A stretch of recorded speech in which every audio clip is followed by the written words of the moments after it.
Digimon games have come and gone over the past almost 30 years since their inception. There are some that have made their way into the hearts of many, some others, they really need no introduction here. And lastly, some have ended up being the victim of time itself, either being inaccessible or just straight up forgotten. As the franchise moves further through the passage of time, these latter titles tend to fall through the cracks, with them only being discovered by the most hardcore fans or people who were around when the games launched. Because of this, I wanted to share with you all today the best Digimon games that you've never heard of.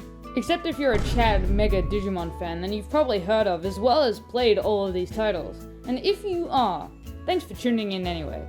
With that all out of the way, let's get into it. The first game we're going to talk about today is none other than Digimon Story Lost Evolution. This game is one of the 3 in the series of story games that never made its way out of Japan, but luckily, fans of the series have made an English patch for this title, so there is a way to both enjoy and understand the game. In Digimon Story Lost Evolution, players can either assume the role of Shu or Kizuna, Japanese elementary students who are transported to the digital world after witnessing a luminous object falling into the mountains during a fireworks ceremony. It is then their goal, along with others who fell into the digital world, to go along with their new Digimon partners to defeat the evil villains named Uno, Dos, and Tres. This title plays much like the ones that got localized in the West, where you explore areas, gather Digimon, and fight in a turn-based system. While this particular story DS title is not the best in the series, the game is still a worthwhile Digimon journey to embark on, especially if you're a fan of the other story titles. Digimon Anode or Cathode Tamer is one of 2 WonderSwan titles that first released in 1999 for Japan and Hong Kong. The game has you take control of Ryo Akiyama, who was summoned to the digital world to thwart the powerful evil Digimon called Millenniummon, who captured the Digidestin and revived the Digimon that they had previously defeated. This game is the first of many turn-based role-playing games centered around Ryo's journey with Moondramon through the digital world, and they're really quite slept on. These games add more context to the first 3 seasons of Digimon, with a story so rich and interesting that these games could have really been adapted into an anime. There are essentially 3 games in the series, if you do not count upgraded versions, with this one being available in English officially and the other 2 having fan translations. These role-playing games are something that you're missing out on if you're a huge fan of the first 3 seasons of Digimon, so don't forget to give these games a shot if you are. A fairly unknown game to people outside of North America, Japan, and Korea is Digimon World Championship.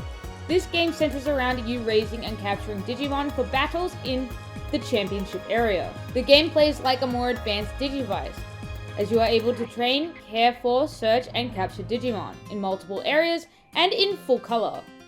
Battling in the title is much like the Digivices as well, where your Digimon will automatically battle and the outcome is based on how well you have raised your Digimon. There is hardly a story to this title, with the only goal of the game being to become the Digimon World Champion, which further emphasizes the game as a virtual pet title. I made a video talking about this underrated gem, so if you want a more in-depth description of the title, go check that out. Digimon Story Super Cross Wars Red and Blue are DS games that only released for Japan in 2011, based around the Cross Wars anime. This game plays much like the other story titles that released for the system, however Digimon now digivolve through Digicross and Digifusion. This game has you play as anime protagonist Taiki Kudo, who is called to the digital world in order to lead an army of Digimon to victory. At least that's what I think the plot is, because my Japanese is pretty limited, and I could read about 5 different words at the time.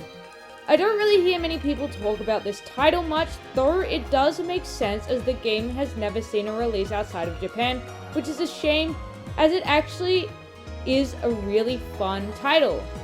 While the formula, besides digivolving, mostly stays true to the other DS games in the series, this game doesn't fall prey to copy and paste syndrome, as it gives the player a unique interactive experience of Cross Wars, which is frankly the only one that really exists. If you are looking to play this title in English, unfortunately an English patch doesn't exist as of this video's making, though there are some people who have been working on it, so go support them if you'd like to see it come to life. The last one I want to talk about in this video is none other than the classic Game Boy Advance title, Digimon Racing. I can already feel the comment section boiling up as I keep writing the rest of the script.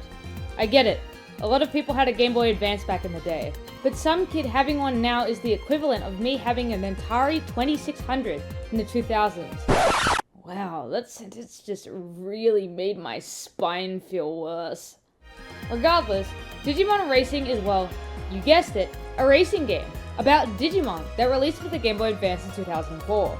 This title doesn't really stray away from normal kart races, barring the fact that you are able to digivolve by racing over the black gridded areas throughout the tracks, which give you more stats.